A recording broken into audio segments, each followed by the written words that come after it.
Hello, everybody, and welcome to the season finale of the PixcelCast. After this episode, I'm taking a couple months off to get some more guests, because surprisingly, getting guests for an interview show is not exactly the easiest thing in the world, especially when you, when you have when you only have 500 subs. My name is Pixcelation, as you are well aware, and with me is a very special guest, as usual.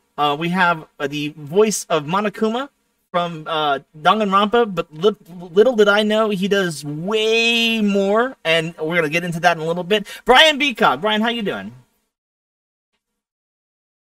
Yeah, so,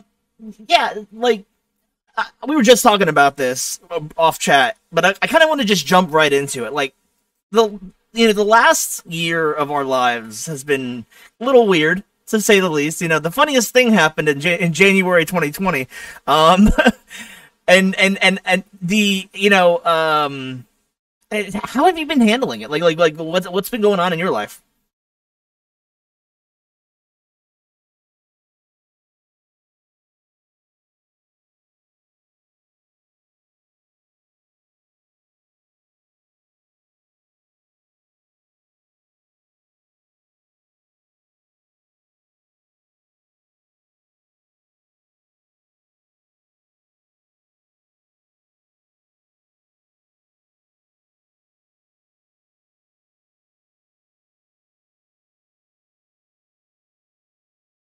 Hey, Brian, one second. I hate to interrupt you.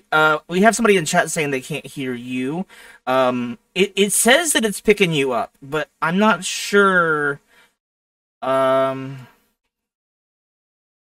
You're hearing me though, right? yeah, I'm hearing you. Let me talk. Hello, hello, hello. Okay, Floating Seal, can you hear him now? Because I may have had the audio output off. Hey, Floating Seal, can you hear me? We'll see if they Respond. Can you guys hear me? Yeah. Okay, you're good now. Okay, continue. Awesome. Continue. Okay, I was just saying it was crazy. A lot of driving, living in two different cities. But right before COVID hit, I was working on The Matrix. Is it The Matrix 3, 4? I don't know, whatever it is. Really? Yeah, I was doing stand-in work in San Francisco, Oh. and so COVID was happening, but no one really knew about it. But San Francisco was kind of like this, hotbed that we didn't know about. And so I was really excited doing a lot of work there, and I had a couple conventions right as COVID was kind of like taking off. I wrapped up these last conventions. So, going through the Seattle airport, all kinds of stuff. And so I was a little terrified.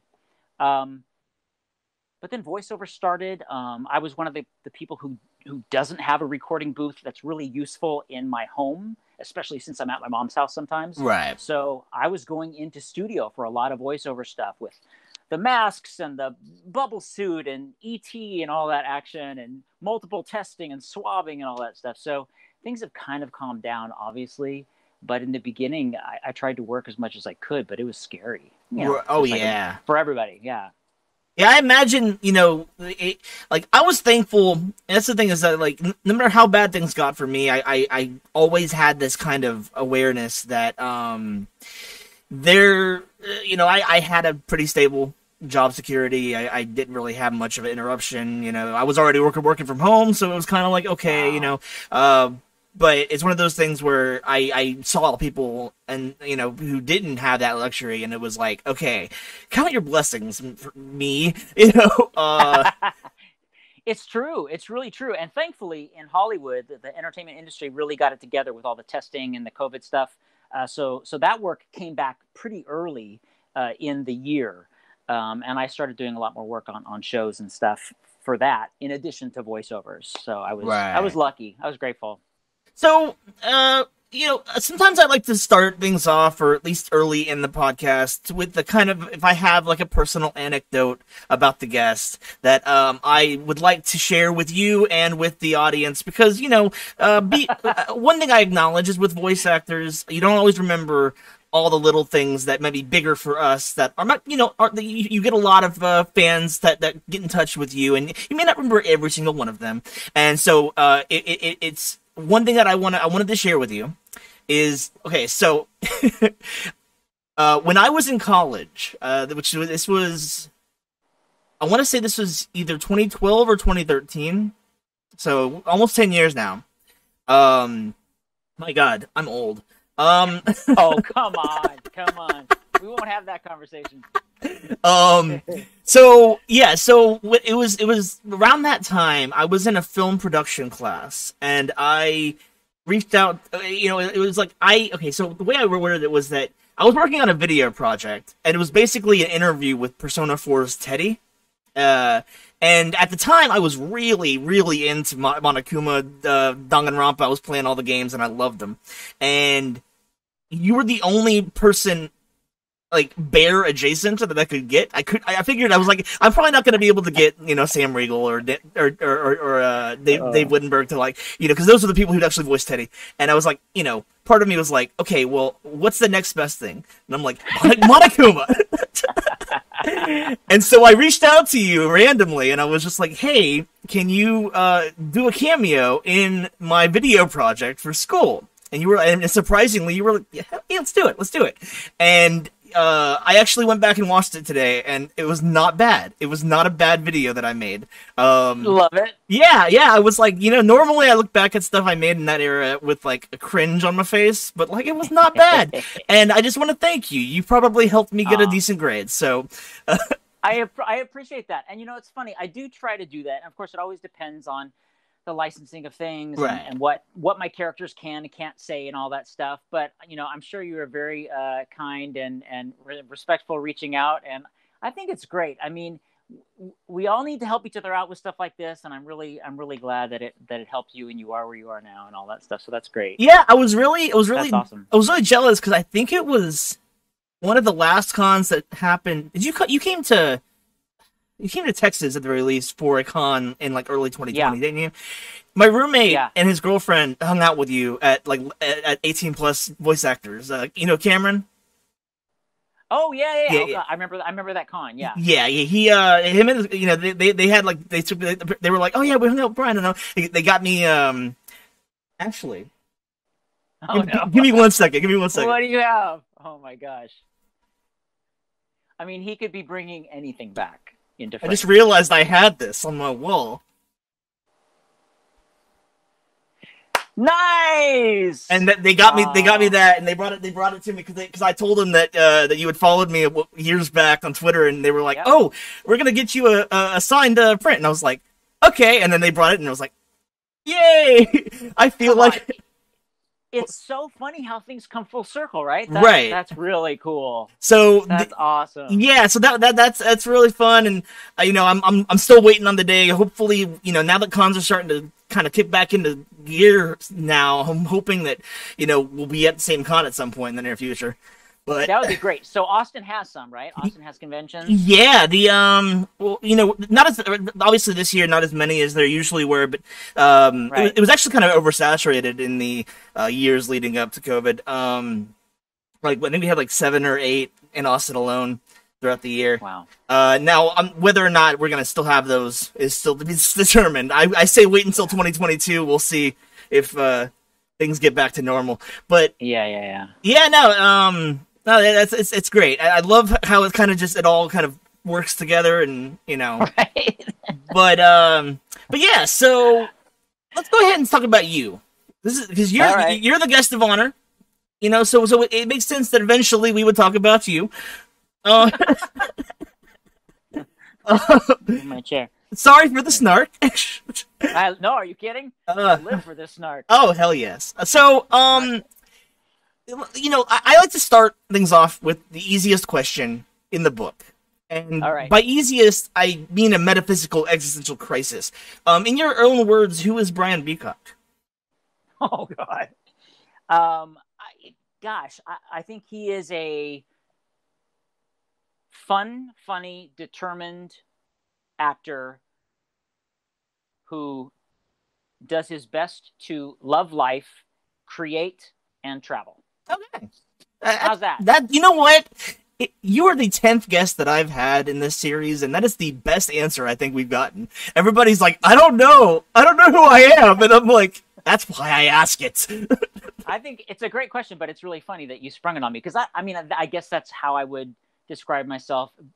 Very much creating, entertaining, and travel are kind of like I create and work and act so I could travel and see the world and have free time and experience things. That kind of has been my entire life. And it's a struggle to be able to afford to do it or have the time to do it, but that's kind of like what I'm always working towards. Yeah, that's definitely I can definitely see that, because I've noticed that when I think of like what I would love to do, throughout my life it's been different things, obviously, but like, for a time I was like, oh, I want to be a voice actor, and I still would like to do that at some point, but it's kind of just like it's shifted. It's like I think at the core of things, what I really just want to do is just have time to surround myself and my interests, and whether that's in voice acting, because my interests are anime and video games, and I guess as a kid I always kind of absorbed the whole, oh, games are a waste of time, anime is a waste of time, and so me being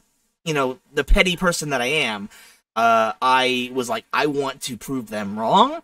And I want to make it turn anime and games into a living. So it's like, okay, what can I do to do that? I can do voice acting. I can do what I'm doing now, even though I'm not not really doing a living with it. But the point is there's a possibility there. It's an infinite possibility. But yeah, so that's really nice. I like that. So like I initially found out about you whenever the cast for Danganronpa was announced, and it turns out, though, that, like with a lot of voice actors, you did a lot of stuff that was in my childhood long before then. Right. Code Geass, for example. Yeah, Durarara, you were in Durarara, even though I watched that after Danganronpa. It was still in that same kind of time range. Right. JoJo's, you were in JoJo's. I found out today, and I was like, what? That you were in Toradora, and I was like, that's like... Oh, yeah. My heart. That was a long time ago. It's one of my favorite animes of all time. So it's my heart. And, so as such, like, you've been in the industry for a while. So, can you tell me kind of like, what are some changes, either positive or negative, that you've noticed in like the Western anime scene that have kind of affected you personally? Gosh, it's a great question. I don't really know, like, the Western anime scene. I don't know that I'm enough a part of it or enough tuned in to really know how things are changing. I do know in the world of television and cable and content and all that stuff that there's just more content. Right. And so in a way that's great because there's always more work, but there's also like more fringe work happening with fringe casting and fringe actors and stuff like that. So there's just a lot more people doing it, than when I was doing it. So there's that. There's a new thing that started. I don't know how new it is, but the simulcast. Yeah. You know what that is, right? Right. So I don't like those. Oh, really? Because you can't go anywhere or do anything. So if I'm on a TV show and they're going to record me every week for 2 hours, right? I can't go on a vacation. I can't do this. Most shows, the way it used to be and the way it sometimes still is, you come in and you could record 3 or 4 shows in a session or 2 days in a row, and then you got a month off. But unless you're on 5, 6, or 7 shows doing simulcasts, you're kind of locked into place in Los Angeles or Texas or wherever you are, right? To wait around and do that gig. So I don't really love them for that. The fun thing is for the fans, it's like 3 days, 4 days, a week later, whatever, as from being released in Japan, it's released in the US, and they seem to love that. Right. So, not that I've got all this free time or money to go on vacation. I'm just saying. Right, yeah. Because that's not true either. But, so there's that. Okay, give me 1 second. I'm being told my mic echoes. So let me check. Oh, there's no echo now? Okay. I think I know why it's echoing, so give me just a second and wonder if it was echoing when I'm talking? I think it might be mine, because you said your mic, so it gives me the impression that it's mine, but could be mine. Okay, so he says it's just Pixel. Is it better now? Good time, boys. Okay, cool. It's better now. Good. Okay. So technical issues, they never die. So the yeah. So that's really interesting that you're saying that, and it's totally valid because I can see it from your perspective. Because I've never actually heard that particular perspective, but it makes sense. From that. From the other side of things, it makes sense. Sure. That kind of, I guess you.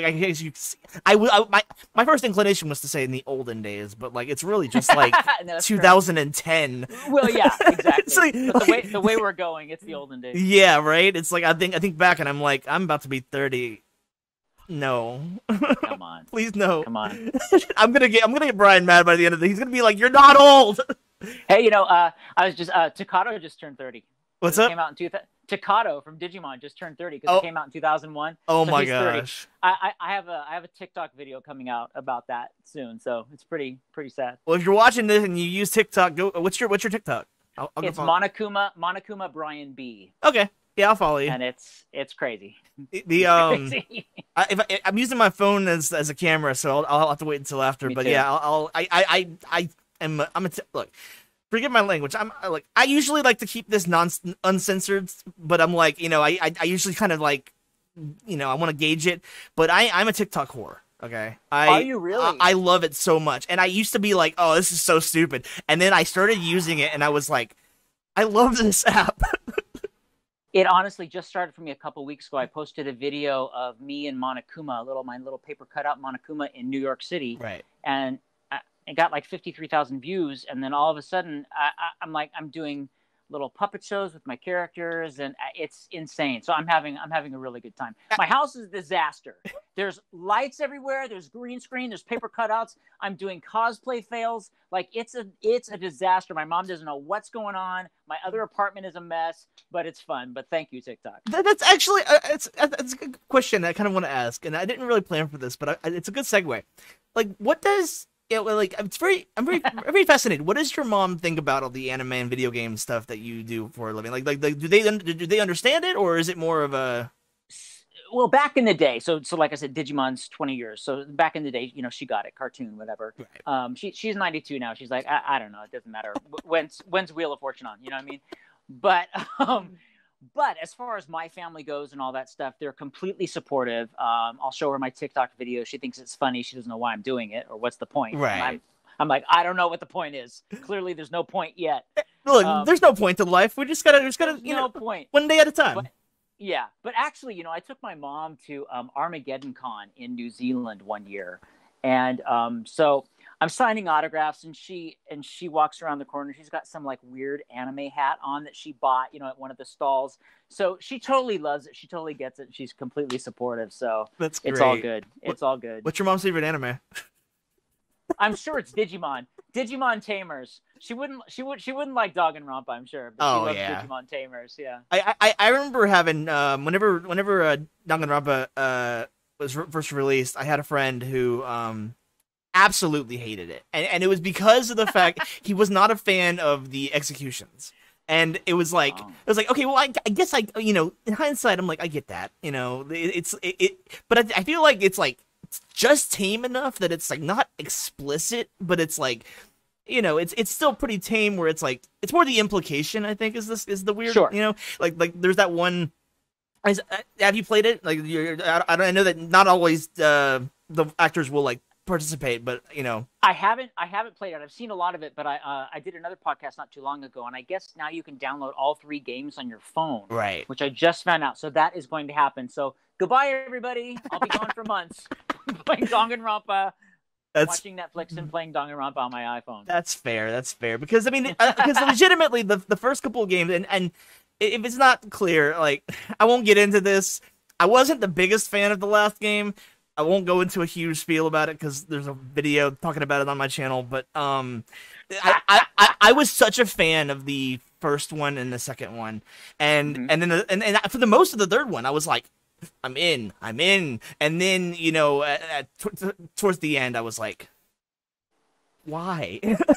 so it was one of those things where it was like, I kind of like, I hate the idea of like feeling betrayed by a game creator, but it's like I felt betrayed by a game creator. I was like, I shouldn't feel this way because it's not their job to like be loyal to me, but it's like I feel betrayed. But anyway, that's neither here nor there. I don't want to get into that because that's not really that's not really relevant, I don't think. So, but right.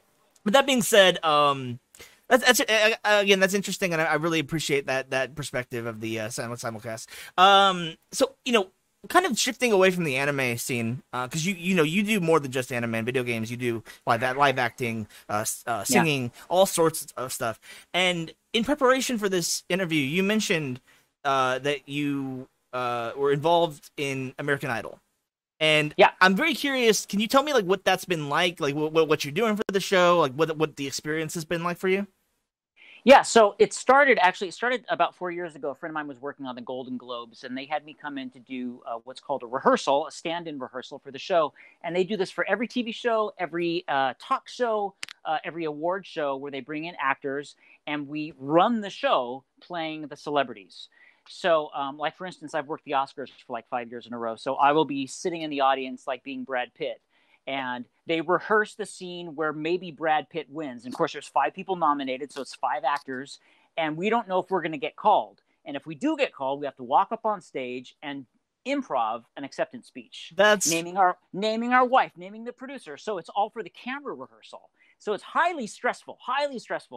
And because you never know if you're going to get called. Also, you're doing improv for best foreign animated short. You're like, I don't know what this is, because you can't even see them. So I've done that for many, many years. And through the whole world, I did the Golden Globes. I do the Grammys. I've been Nick Jonas several times. He should be so lucky. And then I got a call to work on American Idol. And I thought, this could be cool. I could stand in for the contestants. But I got the gig of standing in for Luke Bryan, who's one of the judges. Right. So literally, my job is to sit at the American Idol desk and watch the actual singers and all the celebrities that come in, Chaka Khan, Kermit the Frog, Lady Gaga, whomever. And I get to give critiques to the talent. Now, having said that, it's got to be good critiques. Right. You know what I mean? Because, it's all for rehearsal. And then for the dress rehearsal, Ryan Seacrest comes in, and we run the whole show with Ryan and improv with him and stuff like that. And it's all because the 3 judges can't see any of the songs or anything until the night. Right. So they need us for that. But it's great. It's great fun. I'm reading teleprompters. Things are flying up on the jibs, which is the flying camera with the teleprompter on it. And it's been a blast. I've done it for 4 years. This year, of course, we had masks and shields. And then during rehearsals, we took those off because everybody's tested. Oh, that's another thing. I'm tested 4 times a week when I work on American Idol. Oh, yeah. Every morning you're tested for the next day. And so you get your results in the morning. And then, of course, when I got vaccinated, you still have to get tested. Didn't matter. But it's a great, great gig. And all I do is sit and listen to people sing. So that's amazing. It's great. And you get to see all these kids that are just so talented, and so many of them that are great get kicked off. And Ryan Seacrest is the smartest, most professional, on top of it, fun. He's crazy, and he's flying all over the country all the time. I don't know how he does it. But you might be compromised in me asking this, but is he nice? So nice, so funny, but he gets off the plane and he goes right to work. Right. We do a run through, and then he shoots the show, and then he flies home because he's got his radio show or his talk show. Oh, he's busy as hell. Yeah. Busy as hell. But yeah, he's so nice. The whole crew, the cast. Lionel Richie was really cool. He for closing night, he gave us a little mug, and it says, "Is it tea you're looking for? Is it me you're looking for?" Hello. I know, really, really, really sad. I love that so much. I know. It's been a fun gig. And of course, the Grammys are fun because I don't work that much at the Grammys as far as what I have to do. I just get to sit there and, watch Bruno Mars and Katy Perry. And it's a fun little side gig when I'm not doing real acting. Right.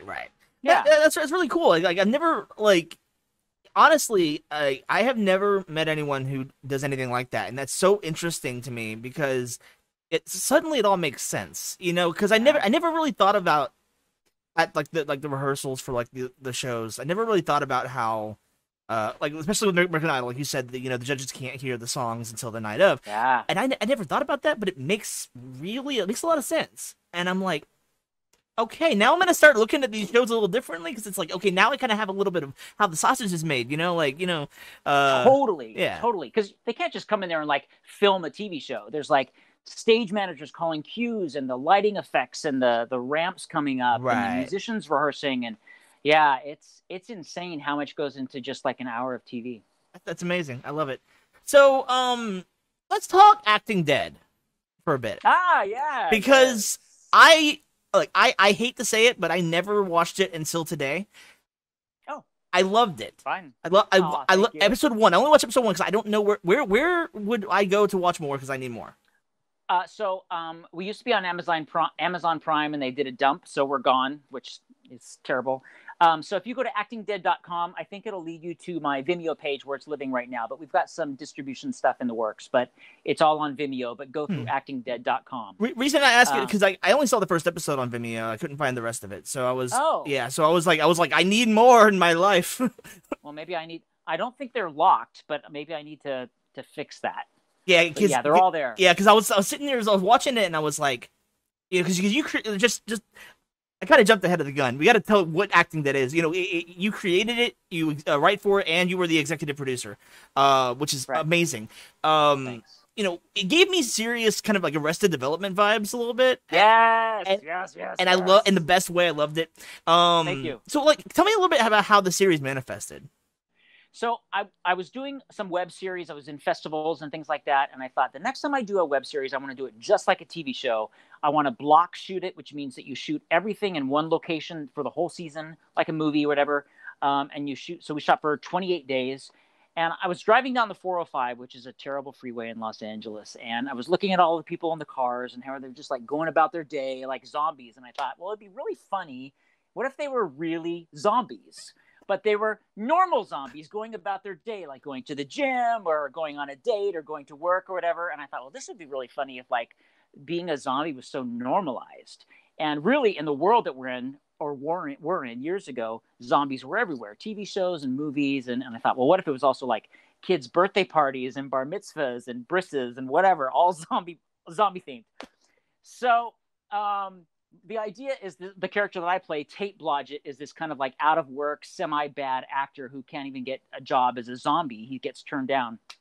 So he goes to this company called Flatline Inc., where he turns himself into an actual bona fide castable zombie. So he's more easily cast as a zombie. So it's so funny. And it's very dry. Like you say, it's Arrested Development. It's like Shaun of the Dead meets The Office. A great composer. We have a composer from 24 and he's done tons of other TV shows. A bunch of celebrities that are in the show. It's really, really fun. I'm trying desperately to get season 2, but we spent a lot of money, but not TV money, but a lot of money for me. So I need to get the money for season 2. I've got some amazing ideas to turn the series on its head.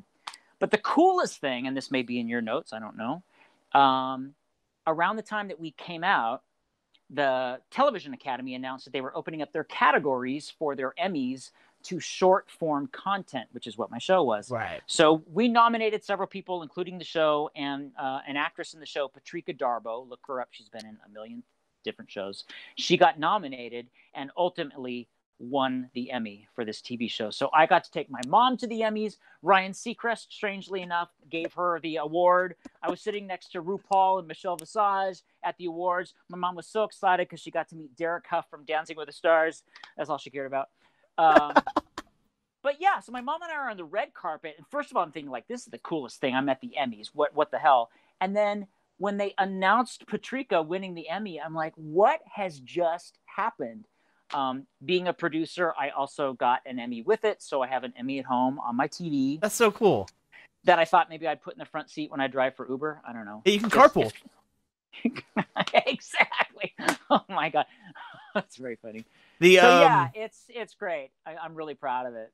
Yeah, actually, okay, have you ever seen, okay, so this might be a flatlined question, but have you ever seen Crazy Ex-Girlfriend?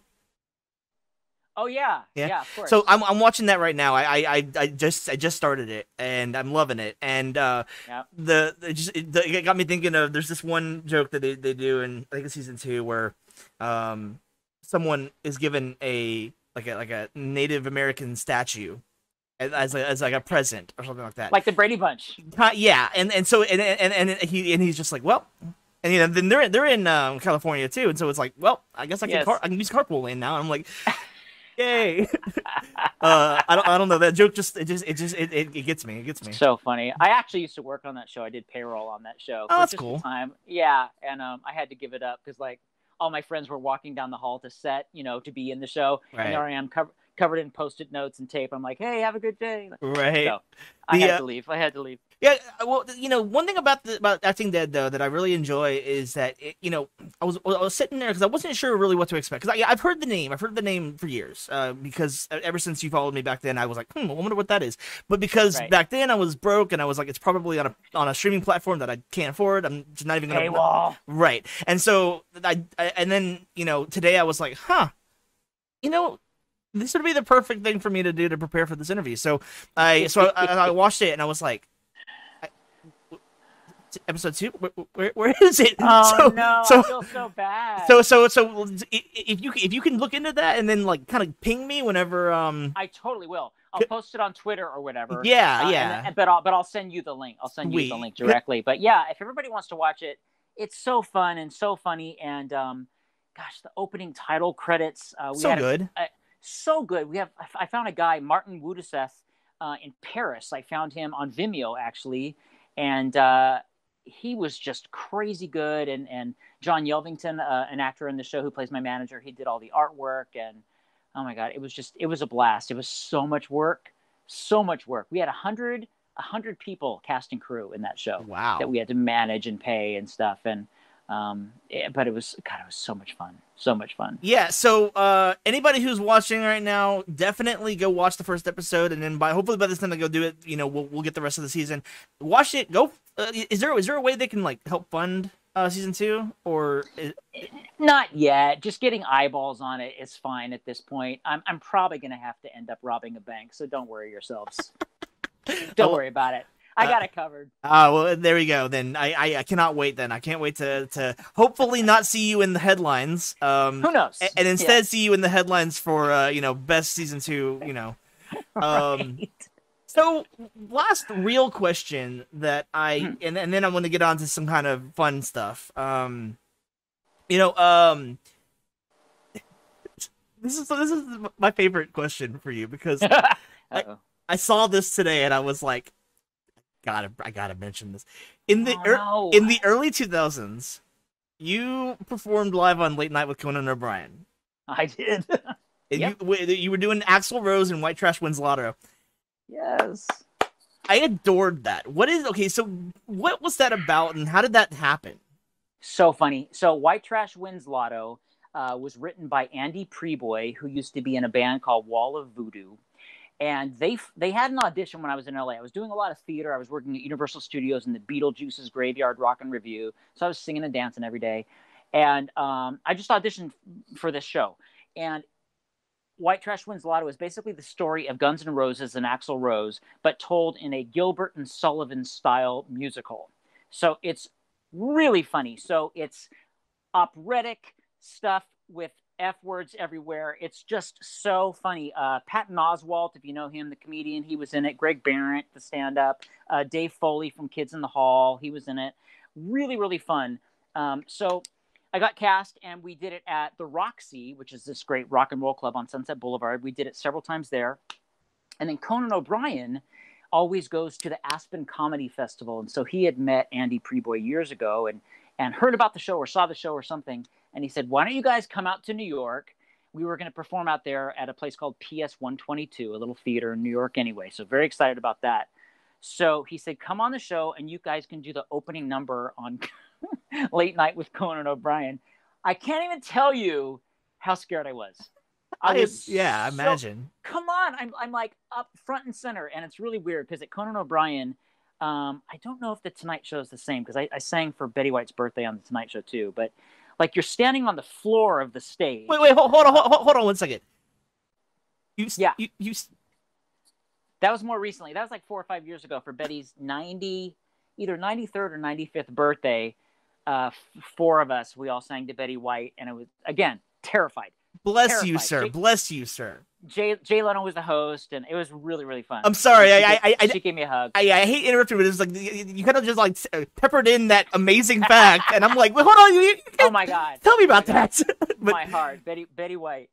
So anyway, but singing on the Late Night with Conan O'Brien, I was just terrified, and it really turned out well. Like I'm really pleased with the way it turned out. Everybody sounded great. Conan O'Brien is 19,000 feet tall. Um, and it was just so exciting. And I remember after we recorded, we all went out to dinner and drinks and all that stuff. And somehow it led to us getting McDonald's at 3 a.m. and sitting on the curb in Times Square as like the garbage trucks are going by and stuff. And Andy Prevoy was sitting next to me and he kind of looked over and he goes, "Pretty cool, huh?" And I'm like, "Yeah, this is awesome. This is show business. We're sitting in a gutter in New York and we just sang on national television." Did you ever, great. Was it ever a thing where Axl Rose did he ever come to the performances or anything like that? No, but who came? I don't think it was either Duff or Slash. I think it was Slash because I think Duff said nobody better go see that show. I think that's what it was. And of course, Axl was nowhere near. Right. He was, he was still working on the album. Right. It was so much fun. Neil Patrick Harris came. All kinds of celebrities came to see the show when we were at the Roxy. Right. Because we're right in the heart of Hollywood. You couldn't get a ticket. We would do 1 or 2 shows, and then we would go 4 or 5 months before we did another show, and we'd do it again. It was a blast. It seemed really fun. It seemed like y'all were having a really good time because it was like one of those things where it's like Hamilton but Axl Rose, and it's like yes. like before him, obviously before Hamilton, but it was like like a super high profile musical about a individual like that. It's like someone that you would least expect that musical to be made after, but it works, And very irreverent, and a tribute to like the era with all the costumes and the wigs and stuff. Really, really fun. It was great. Yeah. So, same question as before about Brian. Is Conan is he a good dude? Did you ever get to have? I did not get to spend any time with him because for that kind of show, since we didn't rehearse, we just showed up and performed. So we got loaded into our dressing room. We got loaded onto the stage. So Conan had just, I can't remember who his guest was. Somebody from In Living Color. Anyway, so Conan was standing near his desk, and he kind of gave me go for it, whatever, have fun. Right. And then at the end of the number, as you'll see in the video, I think he comes out and he shakes everybody's hands and stuff. He's like, "Great job." That's all I saw of him. Okay. So, however, I have a lot of friends from Universal Studios that do all his skits and his comedy bits and stuff, and they've been doing it for years. Right. And they absolutely love him. I think his show is ending tonight, right? Very soon, because all my friends are posting about it on Facebook. Right. Any clip that I've seen of him, it seems like he's just having a genuine blast with what he does, and I would hope that was true. Everything I've heard is that he's a gem. Okay, so. That's good. I'm glad to hear that. Yeah. That it's one of those things where it's like, I hate for it to be like, "Hey Brian, I know you're the guest, but how is Conan?" I know. No, please. But it's one of those things where it's like it's very rare that you come in contact with anyone who has met a lot of really cool people, And so it's like I gotta ask. Okay, so now let's get to some fun stuff because that's I would hate for you to have taken the time to be on the show and not have fun with it. So this question is actually catered to you. I didn't realize it until today. I've asked that several of the guests, but because you do a zombie show, it makes sense. It makes sense to ask you. What would be your strategy for surviving the zombie apocalypse? Give in. Right? Gosh, I don't know. Now I have to tell you, I love zombies. I watch zombie movies all the time. I'm obsessed with them. Funny, scary, terrible, bad. Train to Busan? Is that what it's called? Right, yeah. Oh my gosh, just so good. So I don't know. I mean, I'm athletic-ish. I'm athletic adjacent. But I just don't know if I could kill them or if I could try to outrun them or outsmart them. I don't know. I think I would die. I mean, same. I'm not even gonna lie. I'm not even gonna pretend right? I have a strategy, but I have it on pretty good authority that I would probably maybe last a week. And that is not bad. And that is only and that's generous because I have so here in Austin, in the area that I'm at, there is an area called the Arboretum. Okay, I don't know if you've ever been there, but it's in northish Austin, and it is basically a hotel and there's like a bunch of like restaurants and bookstores and stuff around there, and it's like kind of in an enclosure, kind of like in a half circle, and like Jurassic Park. yeah, it's like there's basically a small little mall area. Like it's got Okay. Barnes and Noble, GameStop, Cheesecake Factory, etc. There's like a big old hotel there, and I'm like, in my head, I'm like, okay, here's what I'm gonna do. I'm gonna go to that hotel. I'm gonna go to the top of the hotel. That's gonna be our watchtower. Right. Now, if we can get to the top without any of the residents getting us, then I might be able to, there's all the equipment to like cook food if we have the ability, if we have the materials. There's the bookstore will never get bored. If we can get a generator running, we can play some video games. But it's like, and this is all idealistic, I know, and I know it's naive as shit, but I'm like, let's go. It's definitely it's an idea, definitely with a shelf life. Like, I mean, eventually you run out of food. Eventually they make it up, level by level. Right, exactly. It's kind of like The Walking Dead, how like they never can stay in one place for too long, and it's mostly because of the writing. The writing makes them leave, but like it's in reality, you can't stay in one place for too long because you run out of materials, you run out of resources, you gotta go to Washington. I don't know, but okay. So we got people chatting in chat, and Feisty Kraken said, there was kind of a misunderstanding between Good Time Boys and Feisty Kraken. They thought they were talking about Train to Busan and the quality of it, but Feisty Kraken actually just said he said he didn't have a plan, but it sounds like he has a pretty thorough plan. And I don't know if he's talking about me or you, but either way, it applies to both. I think it's you, because my other plan is to like to live amongst them, like act like I'm a zombie. That's not going to work, but I'd give that a shot. And I'd learn to eat people. It'd be fine. I mean, if you go by the Walking Dead rules, you might be able to make it work, depending on if it's the same kind of zombies, if they're shamblers or if they're no runners, please. Yeah, please no World War Z zombies. Let's not do that. That would like the ants climbing a tower. No. Feisty Kraken says, I need a person, honestly. I mean, hell, it's the end of the world. What are the chances you're really going to start a new civilization? Might as well just go crazy. No, that's right. You give in to the give in. Feisty Kraken, I'm a foodie. Let's rock and roll. I was going to say, eat all the food, enjoy your life. Here we go. Exactly. So, if you were forced into gladiatorial combat, but could only choose a weapon that isn't typically considered a weapon, what non-conventional weapon would you choose? A spray bottle of lemon juice. Spray their eyes out? Yes. That is amazing. Oh, no. A full cat box. Oh. I mean, I got a million of them. Oh.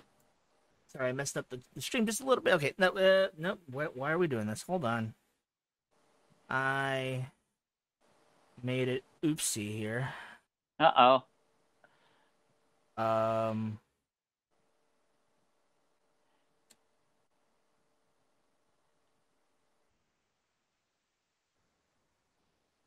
There we go. Okay, we're back. Okay. We're back. Yeah, I was opening up another page, and then it changed your face cam to something not relevant. So, okay, this being the season finale, because that's all the questions I had for you today. But I want to go at least another 10 minutes. So I want to bring back some classics, the fun questions from past episodes, and get your take on them. Okay. So if I can answer them. Yeah. Well, yeah. It's mostly the fun questions. It's. Have you ever heard of the 23 Questions by Chuck Klosterman? No. Okay, so basically, Chuck Klosterman is an author. He wrote a book called 23 Questions I Ask Everybody I Meet in order to decide if I can really love them. Oh, okay. So it's basically scenario-based questions that, and I've asked one to most of the guests, but I kind of phased them out towards the end because I was running out of interesting ones. But I'm like, I'll bring back some of the highlights. Since this is the finale, we're gonna bring back some of that out of the vault. I love it. One of my favorite ones. Okay. Let us assume there are two boxes on a table. In one box, there is a relatively normal turtle. In the other is Adolf Hitler's skull. You have to select one of these items for your home. If you select the turtle, you can't give it away, and you have to keep it alive for 2 years. If either of these parameters are not met, you will be fined $999 by the state. If you select Hitler's skull, you are required to display it in a semi-prominent location in your living room for the same amount of time, although you will be paid a stipend of $120 per month for doing so. Display of the skull must be apolitical. Which option do you select? The display of the skull must be what? Apolitical? Yeah. So you can't have any. You can't basically, like, it's not. You're not displaying it out of pride or anything like that. You're just displaying it as an obligation. Well, I think there might be ways to, like, display the skull and also charge admission and use that money for charity. Yeah. Right? And awareness. I mean, you could possibly turn it into a museum. I mean, museums are inherently apolitical. That's what I'm saying. That's what I'm thinking. But there is, I'm leaning towards the turtle, and I think I would teach it to dance and become a millionaire. There you go. So yeah, not only would you not be fined because you can keep it alive, but you can also, you could also make some bank off of that. That's a good idea. Make it work for a living. Yeah, don't just sit around, turtle. Feisty Kraken. Hey, welcome to my home. Don't mind Adolf. He's quiet these days. This is true. This is true. Give me my money. Yeah. Okay, so let's see here. A weird question. Yeah, these are all really weird questions, but it's kind of like it's the idea of, like, getting you. They're like icebreakers, kind of like weird enough that it's like, okay. Icebreakers. I'm curious. I dare you to ask the turtle question on the first date as an icebreaker. So there you go. You let me know how that goes. It would probably not go very well. Okay, let me see. There's one that where's it at? Yeah, okay, here we go. You meet your soulmate. However, there is a catch. Every 3 years, someone will break both of your soulmate's collarbones with a crescent wrench. And there is only one way you can stop this from happening. You must swallow a pill that will make every song you hear for the rest of your life sound as if it is being performed by the band Alice in Chains. When you hear Creedence Clearwater Revival on the radio, it will sound to your ears like it's being played by Alice in Chains. If you see Radiohead live, every one of their tunes will sound like it's being covered by Alice in Chains. When you hear a commercial jingle on the TV, it will sound like Alice in Chains. If you sing to yourself in the shower, your voice will sound like deceased Alice vocalist Lane Staley performing a cappella, but it will only sound this way to you. Would you swallow the pill? Let me tell you, I'm going to need some great insurance because those collarbones are getting broken. I love it.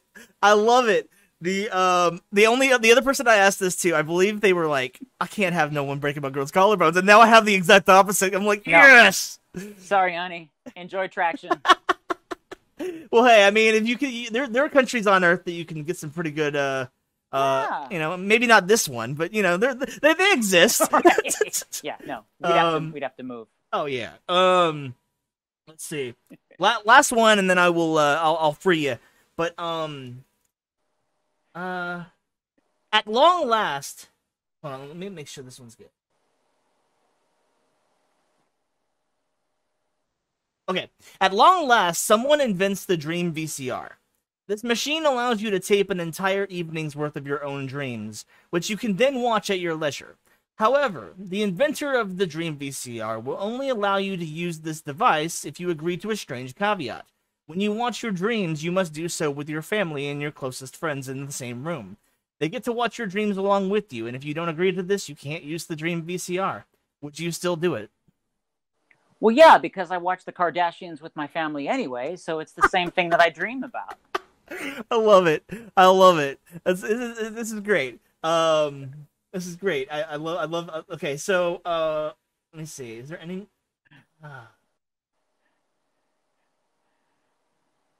Okay, one more, and then I'll let you go. I just realized there's one more, and also we got about 6 minutes. So I want to at least go for an hour. Okay. This one's a little more serious, but hear me out. You have a brain tumor. There is though there is no discomfort at the moment. This tumor would unquestionably kill you in 6 months. However, your life can and will be saved by an operation. The only downside is that there will be a brutal incision to your frontal lobe. After the surgery, you will be significantly less intelligent. You will still be a fully functioning adult, but you will be less logical. You will have a terrible memory, and you will have little ability to understand complex concepts or difficult ideas. The surgery is in 2 weeks. How do you spend the next 14 days? Dumbing myself down by watching the Kardashians. That's great. That's great. You know what? This has been really fun. I appreciate you for doing this. At the end of each episode, I usually like to give the guest some time. You have the floor to promote yourself, plug yourself. Anything you want to let the people know in the chat. Yeah. So, like I said, I'm new to TikTok. I'm really loving it, but I'm exhausted and I'm probably getting that brain tumor. I am Monokuma Brian B at TikTok. On Instagram, I'm at Brian Beacock. Twitter, I'm at Brian Beacock. I'm not on it that much. And don't mess with my Facebook. So yeah, I will fix the Acting Dead stuff so you can watch all the episodes. I'm really proud of that. Yeah. I'm trying to think of what else. Oh, I've got, I think Beastars 2 has just been announced. That's coming to Netflix, I think in July, right? Right, yeah. So I played Dom the Peacock on that. There's talk of Bleach coming back. I don't know if that's true. That's not coming from me. It's just what I've heard. Oh no, yeah, it is coming back, but I think it was announced right before COVID hit, so it's like yeah. So who knows? Yeah. There's who knows if Bungo Stray Dogs is coming back. I hope we come back for Chapter 88. We'll see. What else? Kuroko's basketball on Netflix. I mean, I'm in that as well. And then a couple other things happening that I can't talk about quite yet, but some fun stuff that's going on. Well, I appreciate you for taking the time, and I'm glad we finally got to make this happen. I am too. Yeah, go check out Brian on all the networks. Go watch him on Netflix. Go watch him on all the shows. And then hopefully, again, if we get a chance to be at the same con together, maybe we can sit down and do a revisit. But I would love to do that. So I appreciate you again, and everybody who is in the chat, thank you very much for watching. This has been Pixcelation. This has been the PixelCast. I'm going to take about 6 months off, probably try to come back in January, get some new guests and all that jazz. So thank you very much for watching up to this point. If you feel the need to follow me, by all means do that. And then I stream other games when I'm not doing the interview stuff. But anyway, this has been Pixcelation, reminding every single one of you to stay pixelated, and I will see y'all in the next one.